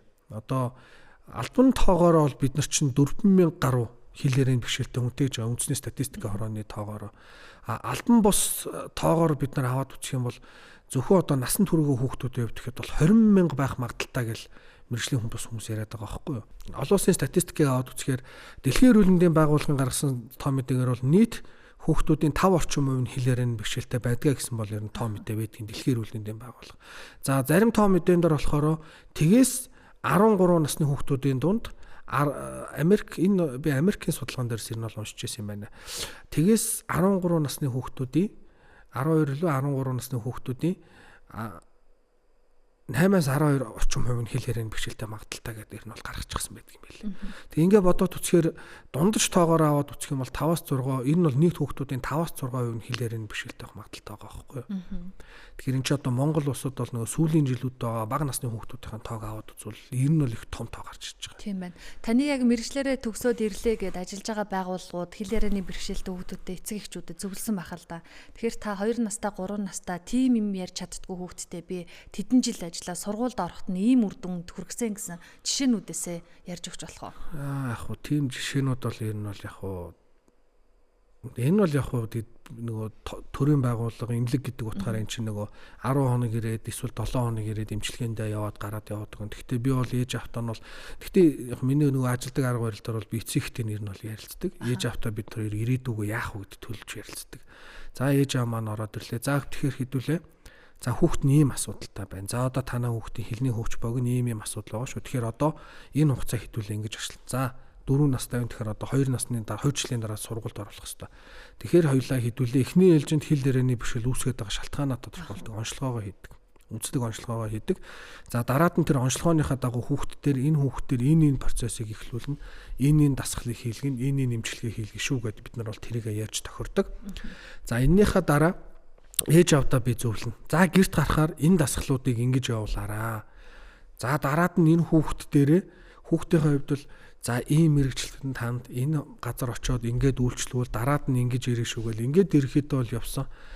Ингээл тал талаасаа ингээд нөгөө ирж очин байж яваад байхаар тодорхой хугацаанд бол яг хөнгөн хүүхдүүдийн маань хувьд бол гайгүй. Засраад ирнэ бол цааш нь амьдралаа залгаад ирнэ бол сургуульд ороод гайгүй хөгжиж явчихж байгаа. За хүнд хүүхдүүдийн хувьд бол яг жаахан уддаг, жаахан тэгтэл яг энэ хүүхдүүдийн хувьд бол ээж аав эргэн тойрны хүмүүс нь өөрсдөө маш сайн ажиллаж байгаа учраас хүссэн хүсээгүй хүүхдээр үр дүн гараад хүүхд маань өөрчлөлтөө явдаг. За ер нь бол яг хөгжим бишэлтэй хүүхдийн зэрэгс хөгжлийн төвд ажиллаж байгаа процессын донд бол зөвхөн хэлээрээ нэвшүүлэхгүй аутизм, дауны хам шинж, саачилттай гэлтэй тархины саатай гэл ер нь бол бүх талын хүүхдүүдтэй л ер нь бол ажиллаж байсан. Гэхдээ яг одоо ингээд жишээ татаад ярих юм бол тэр чинь хэдэн мянган хүүхдээс байлиг гэж ярих үү те. Тэгээд яг туслах чадах хүүхдүүдэд тусалсан, зарим нэг хүүхдүүд маань өөрсдөө ингээд мэрэлттэй ээж аав маань ч гэсэн мэрэлттэй ирж яваад очсон болохоор үр дүн гарсан. А зарим нэг тохиолдолд ээж аав амьдралын шалтгаан янз янзын асуудлаас болоод би тэгэхэд уулзах чадахгүй байсараад тодорхой хэмжээнд удаашарч явж байсан. Гэхдээ ерөнхийдөө бол миний хувьд бол яг өөрөө хүүхдүүд дээрээ өгсөн зөвлөгөө, заасан дасгалуудаа сайн ингээд биелүүлээд яваад байгаа тохиолдолд бол үр дүнд хүрээ сайжирсан хүүхдүүд байгаа л гэж би ер нь бол бодож байгаа. Сүүлийн үед хүүхдүүд хэлд орж байгаа түгээмэл байдлыг харж хахад нөөв л гэдэг. Ерөөсөл нөөв гэж тэгсэн хүүхдүүдтэй учир биш эцэгт байгаа юм шиг санагдаад байдаг. Та юу гэж боддог вэ? Манай хүүхдүүд ийм жоохносоо англиар ярьдаг гэд одоо нөгөө бусад хүмүүстэй нэг бахархаач байгаа юм шиг. Гэтэл яагаад тийм ээ монгол хэлээрээ хэлд орж иж хэдгээр ангиасаа ч байдیں۔ Гадны хэл сураад хэлтэй байхыг би үгүйсгээгүй л дээ. Гэхдээ мэрэгшлийн талаас та яаж тайлбарлах вэ? Энэ бол энэ чинь шүү дээ. Эхлээд өөрийгөө хүрээлж байгаа, эхлээд одоо өөрийг хүрээлж байгаа эргэн тойрны орчинд амьдарч байгаа улсынхаа хэлийг сурах хэрэгтэй байдаг шүү дээ. За тэгэхээр одоо яг энэ цааны өөрөө ч ярьж байгаа асуудал дээр одоо яг энэ бол амар түгээмэл байхгүй юу? Манай хүүхд ингээд за багаас нь хүүхдээ утас ингээ англи хэл, монгол хэл дээр аль аль дээр юм үзүүлчих. Тэгэхээр нөгөө хүүхд чинь сурчнаа гэдээ ээж аваад бодоод байгаа. Үгүй сурах уугүй юу гэдэг чинь бас эргэлзээтэй асуудал. Тэр хүүхд чинь тэр дэлгэцээр өстө нэг англи юмнуудээ л үзээд байна шүү дээ. Үгүй тэгсэн чинь хажууд нь өөрсдөө бид нар монголоор яриад байгаа шүү дээ. Монголоор яриад байгаа. Тэгэл эргээл нөгөө монголоор яриад эхлэнгуудаа яах юм? Нөгөө монголоор яриад эхлэнгууд нөгөө хүүхд чинь тэнд англиар яриад байна. Дараад нөгөө хүүхд нь англиар хэлд орчдөг юм байж. Үгүй тэр хүүхдээ яаж хөгжүүлэх гэж байгаа юм бэ? Цэцэрлэгт явуулна. Монгол хэл дээр зааш шүү дээ. Гэрт ороод ир нь монгол хэлтэй байна. Үгүй яг хүүхдийг хэл сурахыг хүсэж байгаа бол бага насны хүүхдийг сургаж эхлүүлж болно шнэ. 3-аас 4 нас хүрсэн хүүхдэд ингээд жоохон тоглоомын аргаар ингээд үг мүгийн заагаа сургаж болно. Тэ? Гэхдээ тэгтээ хитрхи ингээд гадны соёл, багаасаа гадаад хэлийг ингээд сонирхож үзээд байгаа хүүхд маань эргээд Монголд амьдрах хүсэл нь хэр байх вэ? Монгол улсын иргэн байх хүсэл нь хэр байх вэ гэдэг асуудал ярьж байгаа байхгүй. Тэгээд эргээд монгол хэл дээрээ ярих хүсэл нь хэр байх вэ гэдэг асуудал ярьж байгаа. Яагаад тэгэхээр одоо хамгийн тод жишээ бол одоо нэг юм шүү дээ одоо үнэхээр монгол хэл дээр бол ингээд одоо зүгээр YouTube-ыг ч бид нар аваад үзэж болно. YouTube-ыг бол бид нар үгүйсэх харахгүй. Энд чинь одоо орчин үеийн хамгийн том платформ, мэдээ солилцооны маш том хэрэглээ шүү дээ, тий. Хамгийн том сошиал медиа салбарч одоо YouTube дээр шүү дээ. Тэгэл YouTube гэдэг чинь одоо зүгээр нэг ингээд хэдэн хүмүүсийн нөгөө завтаа үедээ хийсэн бичлэгээ тараагаал хүмүүст гаргадаг платформ байхаа болчихсон. Өөрөө эн чинь хэдэн 100 саятаа дагагчтай инфлюенсерүүд дээр дүүрчихсэн, тий. Тэгэл энэ бүхнийг нь харахаар инфлюенсер болго өөр гэсэн чиглэл юм хийдэг. За тэгээ одоо хамгийн жишээ бол Mr Beast-ийг бол мэдж байгаа шүү дээ, тий. Хүн болгон л яриад байгаа Mr Beast гэдэг дэлхийн хамгийн олон дагагчтай инфлюенсер гэж ярьдээ шүү дээ. Mr Beast болохоор видеонуудаас нь анзаарч байгаа зүйлийг нь харахаар яг ингээд юм гоё мессеж өгдөг. Гоё зөв бай, эрэг бай, гоё сэтгэлтэй бай, хүн юм өөхөөс битээ, хүн туслахаас битээ юм гэх мэт ийм мессежийг бол өгөөд байдаг. А тэгэнгუთ Монголын бодо хэдүүлээ ингээд аваад үзэх юм бол Монголд бол яг үзүүлж байгаа тэр контентууд дээр тийм бид нар яаж чадах вэ? Хэцүү шүү дээ. Тэгэл одоо зарим инфлюенсерүүд бол ихэнх инфлюенсерүүд бол байнгын шүүмж дагуулдаг. Байнгын шүүмжлэл авдаг. Эцэг эхээс биш юм ахэд мэрэгжлийн хүмүүс хүртэл шүүмжлүүд авдаг. Ингээд бодоод үзэхээр нэгд бол ийм байгаа. Тэгээ хоёрд бол нөгөө бага насны хүүхэд маань багаасаа хоёр хэлний орчинд байна гэдэг бас хэцүү. Саяны миний ярьсанчлаа одоо 4 нас хүрээ 5 нас хүрсэн хойно системтэйгээр англи монгол хэлийг аль алийг мэддэг тийм хүнээр багшил заалгаас сурвал хүүхэд маань сурнаа. А тэрнээс ш одоо багаас нь юм үзүүллээгээд манай хүүхэд англи хэлтэй болчихсон гэдээ ярьдаг. Тэгээд саяны ярьдаг асуудал ч үүсэж байгаа байхгүй. Иргэн тойронд тэгээ бид нар бүгд монголоор яриад байгаа эцтэй. Эсвэл тэр гэртээ англи хэлээр ярьдаг гэр бүл бол бах болж байна шүү дээ. Тэгээ нөгөө талаасаа эргээд хүүхэд бол одоо бол орчин цагт бол хэлийг бол бид настай үгүйсэх аргагүй. Англи гадаад хэлийг бол тий. Үнэхээр ер нь бол гадаад хэлтэй бол бид нар гадагшаа сурхаас ахгуулаад бидний сурж мэдэх боломжтой зүйлүүч гэсэн ер нь бол ихээр нэмэгдэж байгаа шүү дээ. Тэгээ ингээ ботхоор хэлийг бол үгүйсэх аргагүй. Гэхдээ бага насны хүүхдийг дэлгэцийн хит хамаарлыг бий болгож бага насны хүүхдэд хит дэлгэц үзүүлж ингэж хэл сурах орлого хийнэ гэдэг өөрөө буруу шүү дээ. За ямар ч байсан буруу гэсэн байр суурь дээр одоо 1 нас хүрээч хүү 2 нас хүрээгүй байгаа жоох юмд англи хэл дээр юм тавиад байруулчихсан. Монгол хэл сурдаггүй англи хэл. Англи хэл сурдаггүй яг тийм болж. Яагаад тэгээс сурахгүй? Нөгөө дэлгэц гэдэг зүйлийг хүүхэд хит ингэ ширтээд байхаар нөгөө хүүхдийн төвлөрөх чадвар, сурах чадвар нь муудчихдаг. Гэхдээ тийм чадвар нь муудсан хүүхэд чинь цэцэрлэгт яваад эргээд биднэр дундаа аав ээж дундаа орсон ч гэсэн нөгөө яг хэлээр ярих үгүй гэдэг чинь бас эргэлзээтэй болоод эхэлж байгаа. Инхээр ер нь бол одоо бол нэг юм бол хамгийн том яригдаад байгаа асуудал чинь бага насны хүүхэдтэй бид нар дэлгэцийн хэрэглээ хит байх зөв буруу юу гэдэг асуудал яригдчихэж байгаа. А нөгөө талаасаа бид нар бол орчин үеийн хүүхдүүдийг бол техник технологиос хол ялгах нь үнэхээр байхгүй.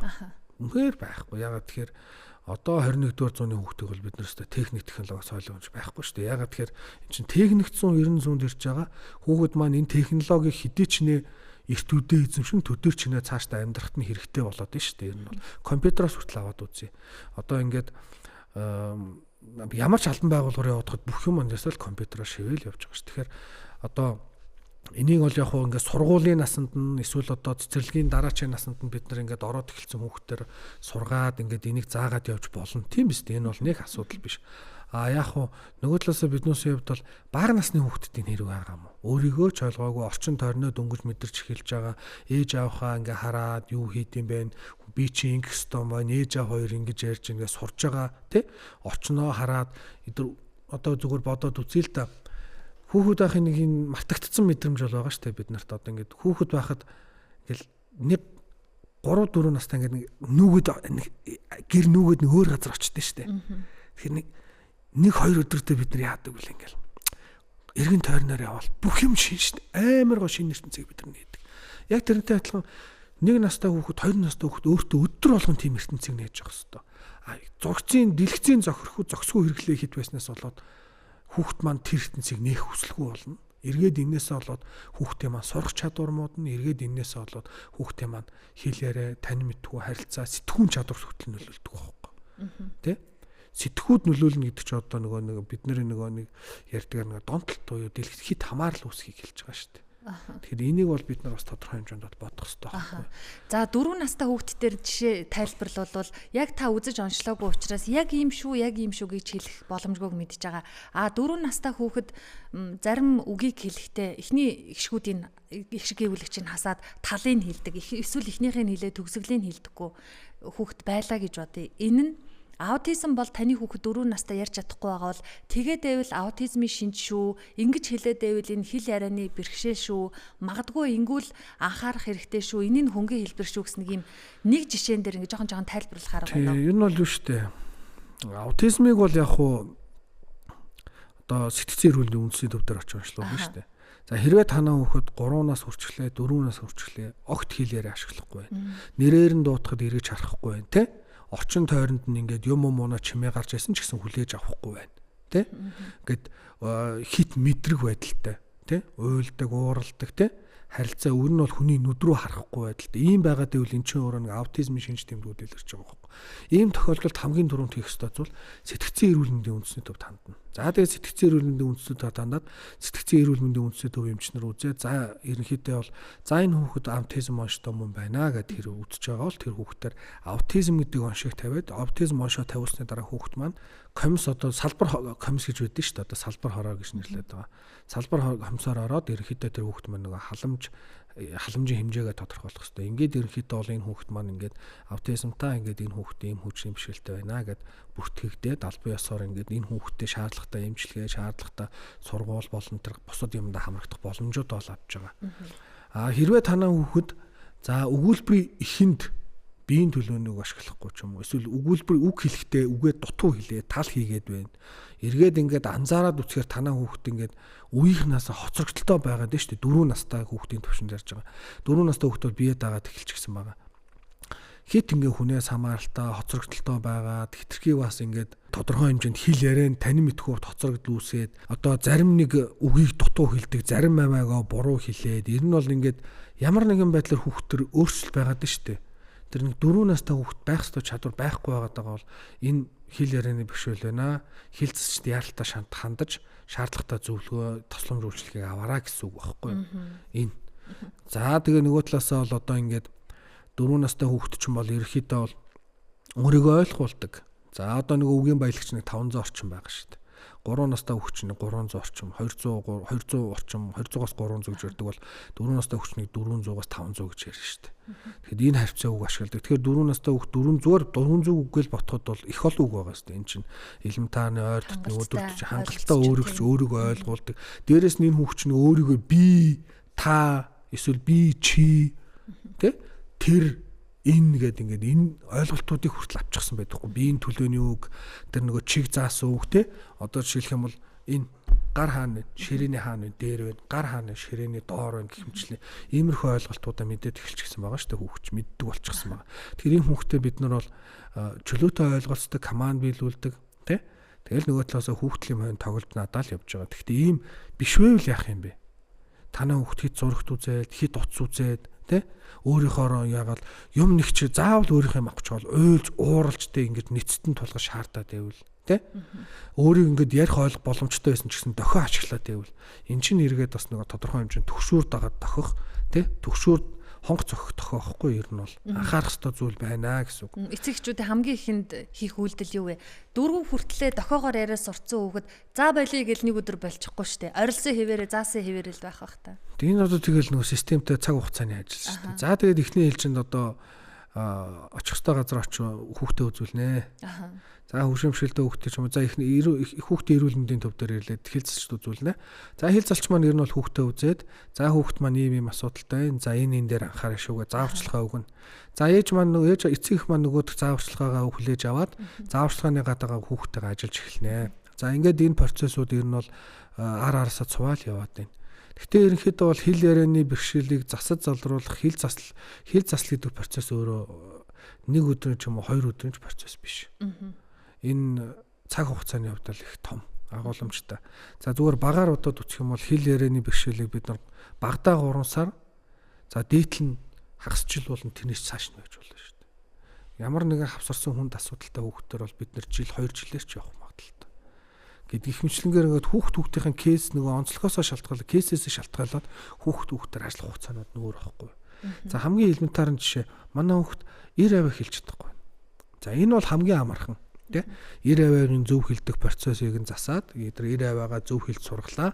За 90 авааг чинь засахтаа зүгээр гэд хэлүүлээд засахгүй. Одоо 100 гэж багж ашиглаад энэ хэлний чинь чичрэгээ өгөөд хүүхдэд дасгаад мэдрэмжийн өгөөд ерөнхийдөө бол тэр хүүхэд өөрөө хэр мэдэрч байгаа шалтгааллах байхгүй. Өөрөө удирч мэдэрч гинүү гэдгээс бас их юм шалтгаалдаг. За ингээд нөгөө тодорхой богино 2 сар 1 сар 2 сар явлаа. За 3 дахь сараасаа засраад 4 дахь сараасаа явах шаардлагагүй болчихж байгаа. Бас нэг адилхан 3 нас гарахтаа ч юм уу 4 настай хүүхд ороод ирлээ. Орж ирлээс уйлал, уурлал юм шидэд. Тэгэхээр энэ хүүхдэр бид нар хил яригийн засах нь ихлэ зан үлийн засах уу? Зан үлийн засах байх. Тийм, зан үлийн засна шүү дээ. Ягаад тэгэхээр хил яриа гэдэг процесс чинь хүний 100% өөрөө удирддаг, 100% сэтгэхүй тань мэдхүү хүн өөрөө мэдэрч явдаг процесс байхгүй.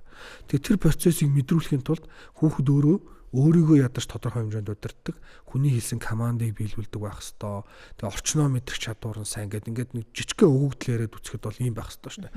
Тэгэхээр нөгөө хүүхэд маань команд биелүүлэхгүй, заа суугаа тойлоо дасгал хийхэд өөдөөс уурлаад, уцаарлаад, миний өөдөөс тоглоом авчидэдэг бол эхлээд би тэр зан үйлийн засаад эхлээд тэр буруу зан үйлийн засан шүү дээ. Хүүхдийн дээр ууралж уцаарлаад байгаа тэр буруу зан үйлийг засаад тэрнийхээ дараа хийлээрээр байгаа. Инхээр нөгөө өмнөх хүүхдээ бол удаашрах магадaltaй юм. Удаан тийм. Ингээл хүүхдэр чи ийм кейснүүд байгаа байхгүй. Тэгээ энэ дээр бас ингээд нэг ярахад бол юм байгаа. Сүүлийн үед нөгөө хэл ярианы бэрхшээлтэй хүүхдүүд чинь нэмэгдэж байгаа. Тэр хэл ярианы бэрхшээлтэй хүүхдүүд чинь бас тодорхой дийлэн хувийг яг ийм хэл ярианаас гадна юм зан үйл харилцааны өөрчлөлт болсон хүүхдүүд хийцэлдэг байгаа байхгүй. Догшин. Одоо энэ догшинлээс болдго юм болов уу? Догшин гэхээс илүү одоо юу гэж хэлмээр нөгөө өөрийнх нь хувьд нэг харилцаа сурцсан арга нэх юм уу та. Ээж аав, эргэн тойрны хүмүүстэйгээ харилцахдаа одоо ингээд юу ч хэлэх ээж аав эргэн тойрны хүмүүстэйгээ харилцахдаа дандаа тэгээд харилцаа сурчихсан. Нөгөөдүүл нь ингээ хүлээгээд авдаг те. Тэгээ хүүхэд нь очиод ингээ ээж агаа аавыгаа юм эсвэл очиод ингээ цохоод авч штэ. Гэл цохоол ингээ аав ээж хоёр нь яг за тоглолч ийн хүүхэд л юм чи гэдэг юм.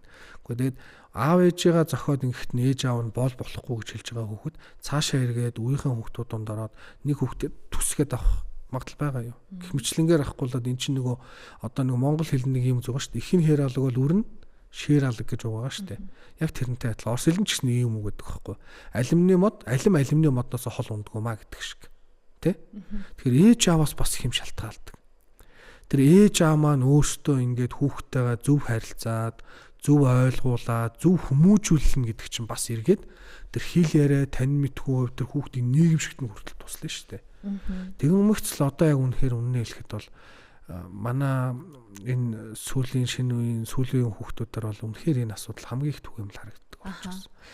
Хэл ярианы бэрхшээлтэй хүүхэд байжгаад сургуульд орлоо. Мэдээж энэ дундуур эцэг эхчүүд нь санаа тавьсан, эмчлүүлсэн, хэл засалч дээр очисон.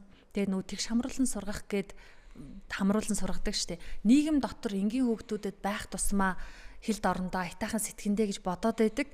Гэтэл би одоо энэ яг аль талын байр сууринаас ярихад мэдээж хэл ярианы хоцрогдолтой хүүхдүүд дотор оруулаа хүүхдээ яриулаа сурах чи гэсэн чинь хүсэлтэй байна. Гэтэл энгийн байгаа хүүхдүүдийн эцэг эхчүүд тэр дотор нэг хүүхэд хашгирч орилоод бусдыгаа хичээл хийлэхгүй төвхтэй байдалд байгаад байгаа. Яасан хэцүү юм бэ? Яах ёстой юм болоо гэж санаа зовж байгаа нэг хэсэг байгаа.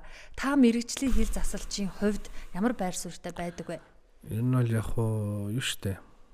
Хөгжлийн бэрхшээлийн хувьд бол аваад үзвэл аутизм ч юм уу, даавны хам шинжтэй, саажилтаа хүүхдүүдийн хувьд бол сургуульд явна гэдэг үнэхээр хэцүү.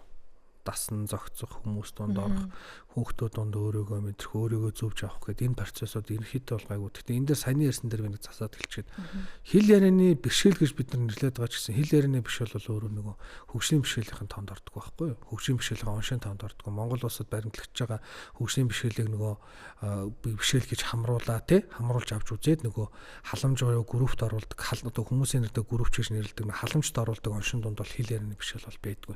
Хэл ярианы бэрхшээл бол өөрөө даван туулагддаг бэрхшээл байхгүй юу? Тэгээд энэ нь бол яг хүүхд маань хэл ярианы бэрхшээлтэй сургуульд ороход яг бүүлинг буюу одоо нөгөө гадуурхал гэдэг зүйл бол үнэхээр тохиолдох эрсдэл өндөр. Яагаад тэгэхээр одоо ч нийгэм маань ч өөрөө тийм болчиход байна шүү дээ. Өөрөө нэг нийгэмд бол нөгөө бусдаасаа өөр багтал тусмал нийгэм маань өөрөө яагаад байгаа юм лээ. Яг энтэй адилхан асуудлуудыг бол хөтөр хүүхд тохиолдно. Тэрнээс болоод нөгөө хүүхд маань сэтгэл зүгээр унана, сэтгэл зүгээр ерөнхийдөө бол хэцүү. Тэгэхээр яг саяны хэлсэн дээр би бол ихэд хараа. Танаа хүүхднийг сургуульд орлоо. Танаа хүүхдээ хөгжлийн бэрхшээлтэй хүүхд хам сурж байгаа. Аутизм байна уу, даун ч байна хамаахгүй. Гэхдээ нөгөө талаасаа танаа хүүхдтэй тэр хүүхэд сурснараа танаа хүүхд ч юм уу сурах байхгүй юу? Инэрэнгүү хандаж сурна. Хөгжлийн бэрхшээлтэй хүүхдийг ойлгож сурна. Хөгжлийн бэрхшээлтэй хүүхдийг мэдэрч сурна. Хөгжлийн бэрхшээлтэй хүний хувь тавилан гэдэг бол үнэхээр хэцүү. Энэ хүмүүс чинь өдөр болгон өөрийгөө ялна дэлж өдөр болгон амьдрахын төлөө өдөр болгон энэ хороод өөрийнхөө орон зайг олохын төлөө маш их ууггүй шаргуу хөдөлмөрлж явдаг хүмүүс шүү дээ. Тэгэхээр нийгэмд байгаа эрүүл бид нар энэ хүмүүсийг дээрлэхэд эхлэвэл бид нар хэн болж хувирах юм бэ? Тэ? Өнөөдөр та бид хоёр ингээд зөв зүгээр яриад өөрийгөө ойлгуулж чинь та бид хоёр үнэхээр ингээд ямар ч асуудал алга бид хоёр одоо цоо ирүүл хүмүүс. Тэгчээд бид нар чинь өөртөөсөө өөр хүнийг гадуурхаад өөртөөсөө өөр хүнийг ингээд бид нартай хамт байх гэх тэгэхээр үгүйгээд толхий дэвэл бид нар хэн болж хувирах юм бэ? Одоо энэ дэр би хамгийн амар жишээ татъя заяа. 1940-од онд байгаа ш. 41 онд юу эхэлсэн бэ? 39 онд ямар дай эхэлсэн бэлээ? Дэлхийн 2 дугаар дай эхэлсэн. Дэлхийн 2 дугаар дайныг өдөөсөн хүн байгаа штэ. Нэрийг би бол хэлэхгүй. Гэхдээ яг дэлхийн 2 дугаар дайнд бол хамгийн амар ярддаг, одоо ч кинонууд гардаг нэг сэдв бол Холокост. Одоо еврейчүүд болон одоо еврейчүүдээс гадна одоо энэ цагаанууд зарим нэг үндэстнгүүд гээд энэ бол их олон үндэстнүүдийг германчууд гэж ярихгүй шүү дээ. Фашистууд маш олноор нь хомрол устгасан шүү дээ. Фашистуудын хувьд л юу ийсэн? Герман хүн бол бусдаас дээр. Герман хүн бол хамгийн агуу, айрын үндэстэй хамгийн агуу. Еврей үндэстэн бол хамгийн муу л гэсэн баг. Бид нар эндээс ялгаатай болох юм уу? Ялгаа байгаа юм уу? Тайл дээ. Ялгаагүй шүү дээ. Гэхдээ яг үнэндээ ийм л үстэй. Тэгэд хүчний бэрхшээлтэй хүүхдээ би ээж аваатай их олон харилцаж байсан. Ер нь бол энэ асуудлыг бид нар зөндөө ярьж байсан. Ер нь бол өөртөө бүгд л ярьдаг. Сургуульд нь явуулахаар багшин дээрлэхэд ах юм, эсвэл багшин дээрлэхэд хүмүүхэд эцэг эхчүүдэн дээрлэхэд гонтол гаргаад нийгмийн ажилтан дээр ороод тэр хүүхдийг нь гадуурхаад хөөгөөд сургуулаас нь гаргачлаа би. Би өстө дийлэхгүй мэ сэтгэл зүрх зүүн уйл ярьдаг байхгүй энэ хүмүүс чинь. Энэ хүчний бэрхшээлтэй хүүхд болгоны эзэн цаана гэр бүл байгаа шүү дээ. Сэтгэл зүйн хувьд бол амар хэцүү асуудалтай гэр бүл байгаа. Энэ гэр бүлийг та хэд нэг ойлгооч л гэж би хүсмээр байгаа. Нөгөө талаасаа аутизмтай хүүхд ч юм уу бусад хүүхдүүдийн хувьд бол суух, энгийн хүүхдүүд ч суух, сурах бол хэцүү. Гэхдээ би бол хит хитэн жишээг мэднэ. Ээж аауд нь нэг сэтгүүлч бас байгаа. Та энэ сүүлийн үед нэг ярьслаг утсан ба сошиал медиагаар яваадсэн шүү дээ. Нөгөө сэтгүүлч өөрөө сэтгүүлч мэрэгчлээ. Тэгээ нөгөө хүүхэд нь аутизмтай учраас хүүхдээ сургуульд оруулахдаа өөрөө хамт хүүхдтэйгээ хамт дагаж явах юм бол ажлаасаа гарч байгаа гэдэг. Гихмчлэнгээр ингээд өөрсдөө хүүхдийн төлөө явж байгаа хүмүүс байгаа. Үнэхээр Монгол улсад бол нэрээ өнөөдөр бол нөгөө хөвшин бишгэлтэй хүүхдийг хүнийг бид нар хамруулад тэгш хамруулад яваад ингээд арга хэмжээ аваад явж байгаа. Энэ дээр үр дүн өгч байгаа ч байна, үр дүн өгөхгүй хэцүү байгаа ч асуудлууд байна. Гэхдээ яг хөө би мундаг багш нар мундаг ээж аавдыг би мэдж байгаа. Ста сайхан тэр хүүхдээ хүлээж аваад, ста сайхан дэмжиж, ээж аавд нь туслаад, ангиараа тэр хүүхдээ сайхан хайрлаа явж байгаа багш нартай хүүхдүүд биш штэ. Яг таны хэлдэгчлэн миний хүүхдээ юм хүүхэд сураад байна, миний хүүхдийн сурахад саад болоод байна гэж байгаа. Тэгээ ийм байгаа бол энийгээ сайхан ярилцаж болно штэ хэдүүлээ. За манай хүүхдүүд ингэж байна. Тэгээ Монгол хүн чи ярьдагс нөхөн хэлээрээ мал хөлөөрөө гэдэг чинь ингээ ярилцаад хэдүүр эднээс яаж болох байхгүй юу? Тэгээс бол яг одоо хөгжлийн бэрхшээлтэй хүүхэд танаа хүүхдээ нэг ангид сурж байна гэдэг чинь нөгөө талаасаа таяд ч өөртөө юм сурч явна. Монгол улсад бол нэр үнэхээр сүүлийн жилүүдэд бол энэ хөгжлийн бэрхшээлтэй ялангуяа аутизмтай хүүхдүүд бол үнэхээр нэмэгдэж байгаа. Аутизм гэдэг асуудал бол үнэхээр хун дээр тавигдж байгаа асуудал. Тэгээ аутизм гэдэг чинь өөрөө маш хэцүү. Ер нь бол хөгжлийн бэрхшээл, эмгэг. Тэгээ ер нь бол энэ аутизмтай хүүхдээ ээж аваач өдөр болгон одоо юу гэж хэлмээр ч юм бэ? Өдөр болгон маш хэцүү зүйлүүдийг туулж идэв шүү хүмүүс минь. Тэгэхээр нэгэндээ сайхан нэг сайхан үг байгаа шүү дээ. Амьдтай бие биенээ хайрлаж яваараа хүмүүс минь гэдэг үгийг л би энэ төр хэлмээр байгаа. Би энэ асуултыг зүгээр сонирхоод асууж байгаа юм. Одоо биднийг л хүүхэд байхад тэрнээс цааш бол аутизм, хэл ярианы хоцрогдол гэж үнэхээр боддоггүй байлаа шүү дээ. За энэ хүүхэд маань ингээд зөнгөөрөө хилд орох бах таа гэж зарим нь үнэхээр азар ордог ч байна. Зарим нь ингээд хэл ярианы бэрхшээлтэй болоод засах боломж байтал ингээд өнгөрөөсөн тохиолдлууд олон байгаа бах. Одоо та мэргэжлийн хүний үүднээс харахад зүгээр том хүмүүсийг ажиглаж агаад ингэж боцсон тохиолдол байдгүй. Энэ хүнтэй хүүхэд байхаас нь ажилсан бол гэж харамссан тохиолдлууд гардаг. Зөндөө шүү дээ. За жишээ нь ямар үйлдэл гаргахгүй засах болсон байсан даа гэл нэг годоо. Одоо тэгээ нэг цаг хугацаа тэгэл одоо саяны хэлдэг чинь мэрэгчлэтний хүрэлцэн юм шүү дээ Монгол улс чинь. Ер нь бол яг хуу миний хувьд бол зөндөө л тийм хүмүүсийг харж байсан. За яг хүүхэд байхад би ч одоо Ховд аймгийн Жарлан сумд өссөн. Тэгээд манай аймагт чинь нөгөө аймгийн төвд чинь нэг зах байдیں۔ Тэгээд тэр зах дээр ингээд хөрхийн нэг ах байдаг. Ээрэд идэх байхгүй. Гэл. Тэгээд манай анги ч гэсэн ээрдэх хүүхэд байсан. Тэгэл ер нь бол ээрж байгаа энэ хүний чинь ээрэд байгаа энэ хүнийг бол засаж болно шүү дээ. Eerүүг бол засаад тодорхой хэмжээнд удирдуулаа явж сурна тий. Одоо яг eerүү гэдэг энэ асуудлыг ойлгох хүсэж байгаа бол хамгийн гоё кино ч одоо тэр нөгөө The King's Speech л нөгөө одоо хааны яриа л гэж монголчууд орчуулсан. Одоо энэ 2022 онд нөгөөд болсон шүү дээ. Британий хатаа Елизавета хатааны аав Георг гэдэг хааны түүх байдаг байхгүй. Тэрийгэр бүр кино гэдэг тэр нь Оскар авч ирсэн. бүр Оскар авч ирсэн кино байгаа. Тэр киног нэг үзээсэй л гэж би хүсэж байгаа. Ягаад тэгэхээр эрэлт гэдэг чинь өөрөө бас тийм хэл ярианы бэрхшээлийн хэлбэр. Тэгээ эрх гэдэг нь одоо ягаад энэ хүн яриад байгаа юм бэ гэдэг нөгөө төв мэдрэлийн систем дээр нөгөө одоо энэ бэртэл аваад ч юм уу ямар нэгэн байдлаар үүсчихэж байгаа байхгүй. Иннээс болоод одоо нөгөө тог масалдаг шүү дээ. Яг энэ шиг нөгөө тэргээр явж байгаа дохойн бүрэн явж чадахгүй. Тэрнээс болоод ингээд гэд ингээд ээрэд байгаа байхгүй. Тэрнээс бол энэ хүн чинь та бид нар шүү бүх юмыг ойлгоо сонсоод ойлгож байгаа хүн. Энээс болоод өөрийгөө илэрхийлэхэд хэцүү. Хүнд хэлбэр ээрүүтэй хүн бол би хоол идэ гэж хэлээ шүү дээ. Би хоол идэ гэдээ би бол хэлчих. Тэр хүн чинь ингээл хэцүү байгаа байхгүй. Энэ хүний хувьд бол өдөр болгон тэгэл маш олон асуудлыг даван туулаад ард нь гарч байгаа. Тэгэл энэ ийм хүмүүсийг миний ойрхон байсан энэ хүмүүсийг хараад ч гэсэн би их бодож байсан. Манай ангид байсан ээрүү залууч гэсэн хараад сүүлд нь би бодож байгаа байхгүй. Үгүй энэ хоёр нэрээс та багт нь хэлцэлтэй болцсон юм бол шал өөрөх байсан баг тэгэл. Тэгэл одоо ээрүү одоо баг багт нь хэл засалчид явуулаа зүгээр болчих боломж байх уу? Яг уу ээрүүтэйгээ дасан зогтож амьдна. Ээрүү маань бол бүрэн гүцэд бол алга болохгүй. Гэхдээ хүн тэрийг өөрөө удирдаа дасан зогцоо тэрийг ингээд хянаад амьдарч болдог байхгүй. Яг тийм маягаар ерөнхийдөө бол багтан засахууламж байсан. За одоо зарим нэг мундаг залуучууд байгаа шүү дээ хөөрхийн нөгөө хөөчний бишэлтэй залуучуудын ярьслага гаргадیں۔ Тэндээ их гой юм ярина. Эднээс ягаад ч гэсэн сонсохоор багтан засцсан болстой хэрэгтэй байхгүй. Хайр юм даа гэж би бас боддог. Зарим тохиолдолд ингээл гудам модмаар явж хахаар нөгөө настай хүмүүс нэг нарай жахан нас гарчихсан нэг 40 мөч гарчихсан ах мах нар ч юм уу явна. Бөөрөн хийхэлтэй. Тэгээд говддуу гэдэг ингээл явж. Ингээл яриад явж байгаа шүү дээ. Энийг л ханил ойр орчин хүмүүс нь шоглоолаа гал. Тэгтэл тэр хүний чинь харахаар би бодчихлоо шүү дээ. Энэ хүн наана энэ юм хэлэхгүй чинь цаана их л гонтдог байх таа гэж би боддоо. Багтан засцсан бол энэ хүн одоо үгүй шал өөр амьдрах байсан даа гал. Энэ бөөрөн хийлтэй хүмүүс зүгээр амьдрал дээр харж хахад би мэрэгжлийн хүн биш юм чи. Аав нь бөөрөн хийлтэй байхад хүүхэд нь бас бөөрөн хийлтэй байгаад идэг тохиолдол яадчгүй байгаад идэг штэ. Энэ тэгэхээр ч удамшил биш үү? Наа чин тэгэхээр нөгөө юу байхгүй. Наа чин нөгөө хилний хөвчөнд богино хүмүүс байсан байхгүй. Гэр бүлээрээ аав нь богинохон байгаад нөгөө генетикийн онцлог мутац нь хүүхэдэнд дамжчихгүй юу. Тэгээ тэрнээсээ болоод нөгөө хүүхэд нь ч гэсэн бөөрөн хийлтэй болчихж байгаа байхгүй. Одоо нэг ямар санд хуучны хүмүүс яриа байдсан штэ. Аяг сайн долоогод бөөрөн хийлтэй болдгоо ингээл ярьдаг штэ хүүхэд байхад. Тэр чин хүртэл босчих бол. Гэхдээ тэр хүн багада аяг долоодгүй байсан гэж болно штэ бас нэг бодлоо. Тийм биз дээ. Ингээ бодохоор чинь ийм бодлууд бол зөндөө төрн, ийм бодлууд бол зөндөө бодогдно.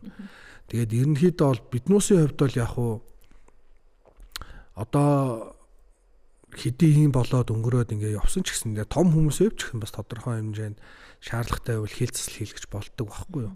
Гэхдээ яан ч одоо яг Монгол улсын хувьд бол нэг мэрэгчлэлтний хүртээмж гэдэг чинь өөрөө бас хэцүү. Тэгээ хэл залч гэдэг энэ мэрэгжил чинь хэл ярианы бэрхшээл гэдгийн асуудал ч одоо зөвхөн хүүхдээр тохиолдохгүй бас том хүн дээр тохиолдож болно. За харвалт болон зарим нэг тархины хэмтлийн дараа хүний хэл ярианы чадвар алдагддаг үстэй. Энэ дээр чинь хүртэл хэл засалж хэрэгтэй байхгүй. Тэгэхээр хэл ярианы бэрхшээл гэдэг чинь нэг насыг ялгадаг. Эн чинь тэг настайгаа бага насны хүүхдээс ахгуулаад насанд хүрсэн хэдэн настай ч хүнд байж болдог асуудал байхгүй. Тэгэхээр хэл ярианы бэрхшээл гэдэг бол өнөөдөр 52 бол хүүхдээр голдуу яриад байгаа ч гэсэн энэ бол өөрөө маш том сэдв. Маш өргөн хүрээг хамарсан сэдв. Одоо саяны хоёлын ярьсанчлан насанд хүрээ том болчихсон хүмүүс байдаг те. Ийм хүмүүсийн хэл ярианы бэрхшээлтэй ийм хүмүүсийг бид нар хараад те. Ийм хүмүүсийг 52 хараад байна те ярьж байна. Тэр энэ хүмүүс чи хэл ярианы бэрхшээлтэй хүмүүс юм уу? Мөн биз дээ. Тэ тодорхой хэмжээнд хэл ярианы бэрхшээл байна шүү дээ. Тэ одоо хэл ярианы бэрхшээл сонгох гэх юм байна, өөрчлөлт байна.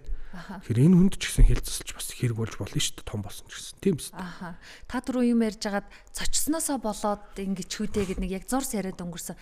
Нэрээ цочсноосоо болоод хэлгүй болдог ч байдаг юм уу? Eeru гацаа болох тохиолдол байдаг юм уу? Яагаад тэгдэг юм бол?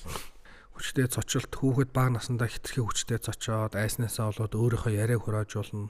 Тэр хүчтэй цочилтоо ч болоод мэдрэл нэг тодорхой хэмжээнд салгалаад мэдрэл маань хүүхдээ маань мэдрэл амар тодорхой хэмжээнд хүчтэй салгалаад тэрнээсээ болоод одоо нөгөө хүүхэд маань юу ясан ч гэж болно шүү дээ. Тэрнээсээ болоод хүүхэд маань одоо юу гэж хэлье eeru болох ч магадлал бас байгаа шүү дээ. Тэгэхээр ер нь бол бас энэ ч гэсэн бас тодорхой хэмжээнд нөлөөлтөө. Гэхдээ энэ бол эргээл нөгөө хоёулынхын ярьж байгаа нөгөө өргөн сэдв. Ям занзын асуудал бас болж үүсэх магадaltaй л гэдгийг л харуулдаг байгаа байхгүй та бид хоёр. Тэрнээс шал одоо саяны бит хоёрын яриад байгаа энэ жижиг ойлголтууд энэ төр ч гэсэн хэл ярианы бэрхшээлийг үүсгэхэд нөлөөлж байгаа. Хүчтэй айц цоцноос болоод салгаснаас болоод ээр болцсон байж болно. Тэгэхээр тийм ээрцэн байгаа хүний чинь хүүхдээ чинь магад нь бас засах ёстой хэрэг гарна шүү дээ. Тэгээд нөгөө давхар ээрүүдээрээ давхар бас нэг баг зэрэг хэл ярианы авиа зүүн ч юм одоо нөгөө одоо нэг үг мөх хэлэхдээ нэг үсэг мүсэх нэг дутуу хэлдэг ч юм бэрхшээлэл бүр ингээд хавсраад явчих жоох байхгүй. Нөгөө талаас хит айснаас болоод өөрийгөө хомж болно. Тэгээд тэр өөрийгөө хомоод ингээд бариад тах тусмал нөгөө ярихгүй удах тусмал нөгөө хэл яриа маань ингээд хүүхэд маань өөрийгөө айцнаас болоод даван тулж чадахгүй байгаад гэсэн үг шүү дээ. Ингээд ч одоо хэл засалч ч вэ нү эсвэл одоо сэтгэл зүйч бас давхар ажиллах хэрэгтэй болж эхэлж байгаа байхгүй. Тэгэхээр ер нь бол хэл ярианы бэрхшээлийг үүсгэх шалтгаан гэдэг нь өөрөө ихтэй мөргөн хүрээний ойлголт байхгүй. Маш өргөн хүрээний.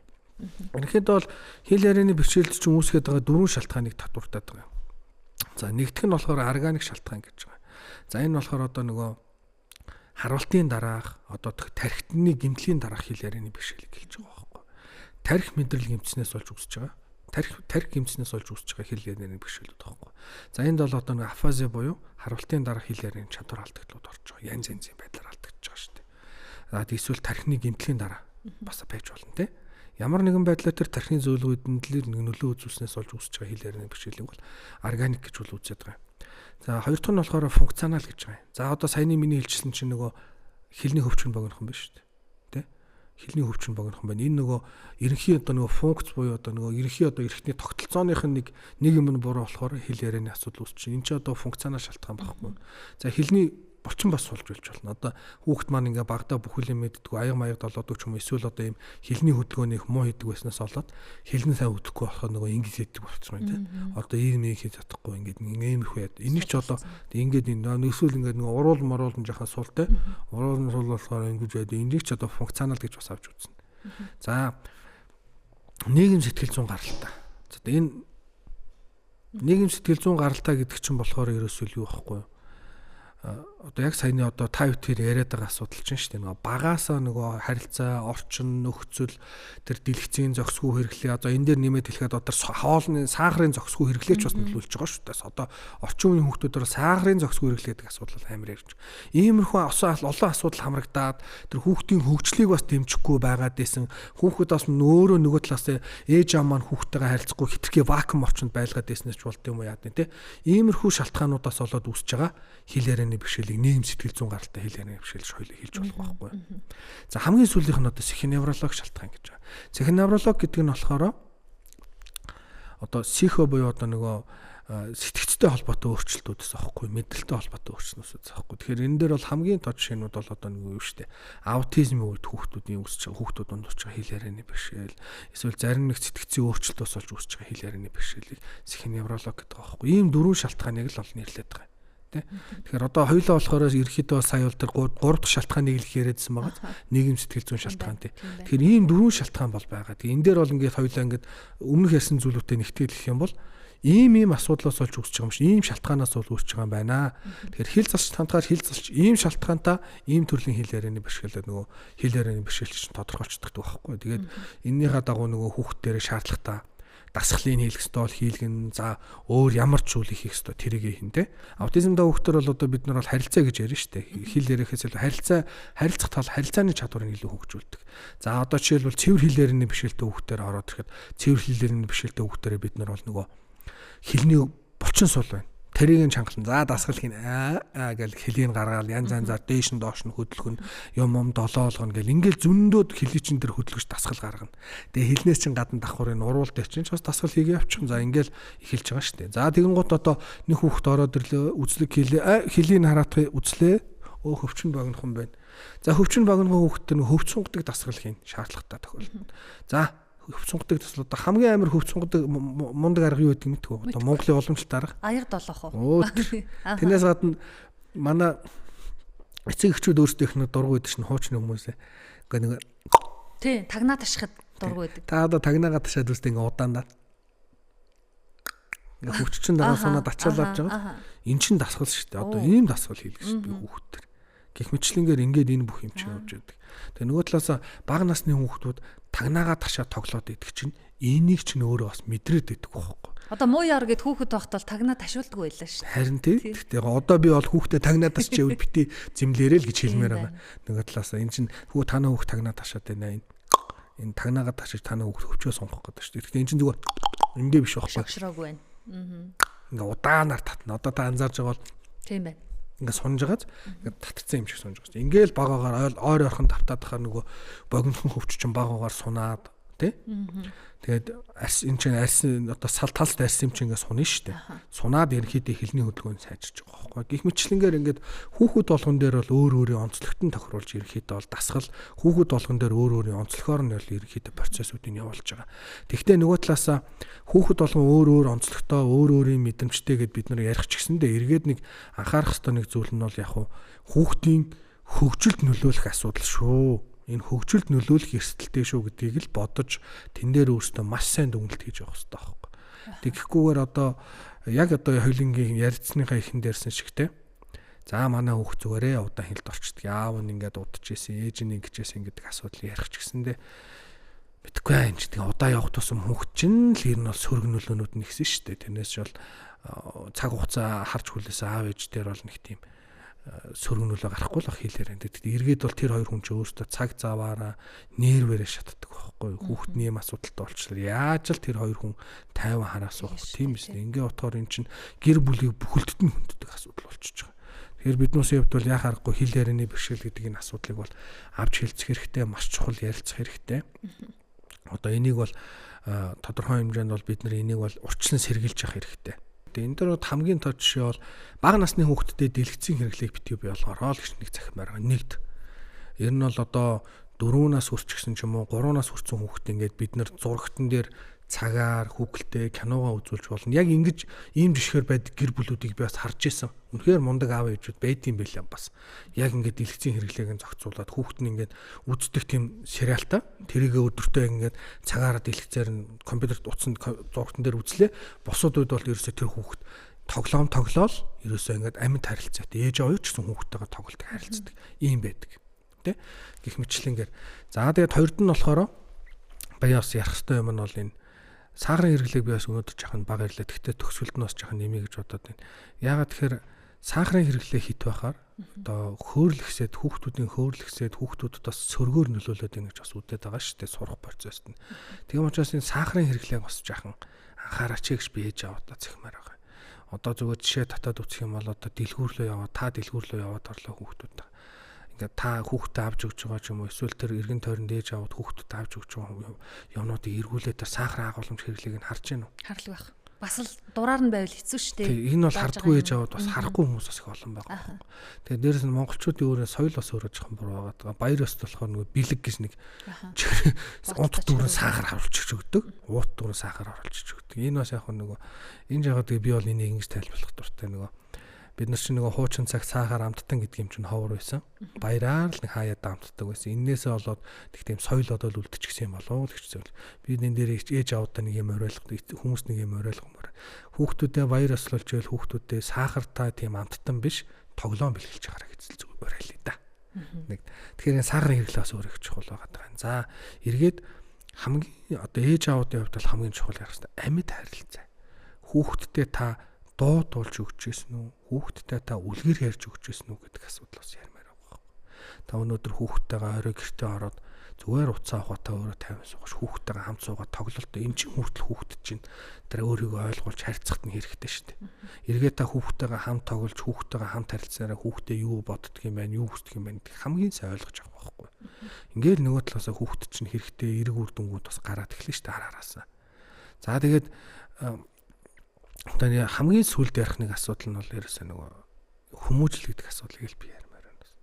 Хүүхдүүдэд зөв хүмүүжил байгаараа эцэгчүүд нь хүүхдтэйгээ хүмүүжил дээр ирнэ жахан анхаарч байгаараа тодорхой хэмжээнд. Одоо ер нь бол энэ хүмүүжил хүүхдийн зөв харилцаа зөв хүмүүжил гэдэг асуудлыг бол одоо сүүлийн үед бол бас их ярьдаг болчихсон байлээ. Энийг бас энэ дээр ингээд би нэг ярьслага үзчихсэн хэн байсныг санахгүй байна. Нэг жүжигчний ярьслага үзчих хат надад ингэж хэлж ирсэн. Би ерөөсөө хүүхдүүдийн нэг боловсролыг одоохонд нэг бодохгүй. Би эхлээд зөв хүмүүжлэлтэй зөв хүнийг би хүмүүжүүлээд. Тэрний дараа боловсрол бол аяндаа болно гэсэн. Яг үнэндээ юм шүү дээ.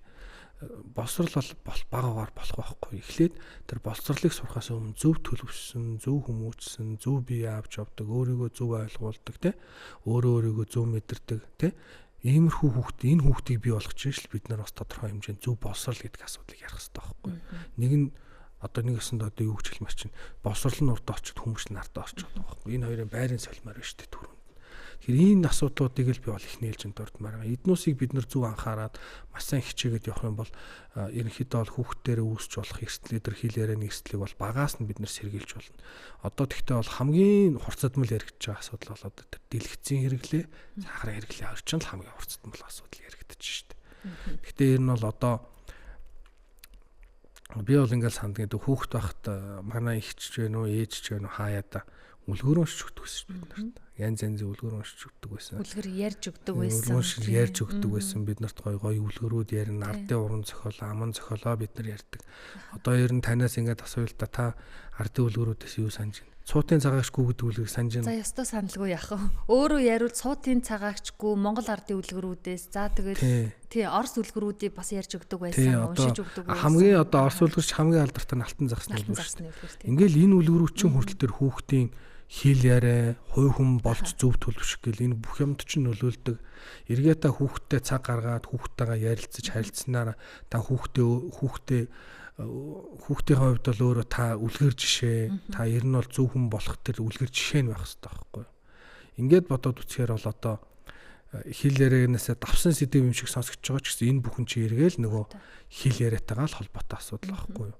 Тэгээ амьд харилцаа байгаа гэр бүлд тэ зөв хүмүүжлэлтэй, зөв хил яриатай, зөв хүүхэд бий болдог. Тэ тэгхгүйгээр амьд харилцаа байдгүй гэр бүл болд тэгэл хил ярианы асуудалтай талдаа тусдаа нэг буруу харилцаатай буруу хүн л бий болж эхэлж байгаа байхгүй.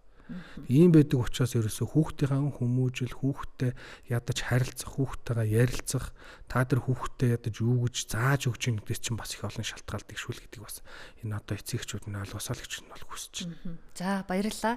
Тэгэхээр сонсогчтой үзэгчтэй Хөгтөнгөр радио хөтөж подкаст энэ удаагийнхаа зочноор мэрэгжлийн хил засалж ангаах ухааны магистр Суман гэрлийг урьж ярилцлаа. Энэ удаагийн бидний сэдв та бас ярилцлагын төгсгөлд сонссон. Зөвхөн анхан шатны ойлголтын тухай л ярьлаа. Хил ярианы бэрхшээлтэй болоход олон талын олон юм нөлөөлдөг юм байна, хитэд ангилдаг юм байна. Зөвхөн хил засалчаас гадна мэрэгжлийн эмч хэрэгтэй юм байна, мэрэгжлийн сэтгэл зүйч бас хэрэгтэй юм байна. Ингээд дэлгэрүүлээ цааш ярил маш олон сэдв үүнийг дагаад хөндөгдөх нэ. Ирж мэдээлэл өгсөн танд маш их баярлалаа. За тэгээд нэвтрүүлэгтээ подкастт орж оруулсан та хэддээ ч гэсэн маш их баярлалаа. Ажлын өндөр амжилтыг хүсье өрөөё. За баярлалаа. Сонсогчдоо Хөгтөнгөр радио хөтөж подкаст хөтлөгч аймаа сонсогч та бүхэнтэй хамт байлаа. Дараагийн дугаараар эргээд уулзлаа баяртай.